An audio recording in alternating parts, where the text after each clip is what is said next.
బాగుందా మా పిల్లి? This is our cat in Anantapur, guys. బాగుందా? సోనీ చూడు. Hi guys, do you like our story? ఈ రోజు మన అనంతపూర్కి వచ్చినాం ఫ్రెండ్స్. ఇప్పుడు మా క్యాట్ చూడండి ఎంత బాగుందో. కానీ ఎక్కడ చూడండి ఎంత బ్యూటిఫుల్ గా ఉందో. అంటే ఇది గర్ల్ క్యాట్. నన్ను చూపిండి. చూడండి గైస్, గర్ల్ క్యాట్. మేము సోనీ అని పేరు పెట్టుకున్నాం గైస్. చాలా బాగుంది కదా పేరు. సోనీ.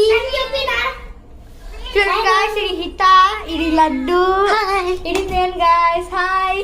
ఇద్దరిని మా సోనీ ఎక్కి ట్రై చేస్తాండి. ఏందో ఇంటి లోపలికి పోయే ట్రై చేస్తాండి. మా ఫ్యామిలీ వద్దంటున్నారు, అందుకు ఇక్కడే పెట్టుకొని ఆడుకుంటున్నాం గైస్. అయ్యో పాపం పోయే ట్రై చేస్తుంది గైస్. బాయ్.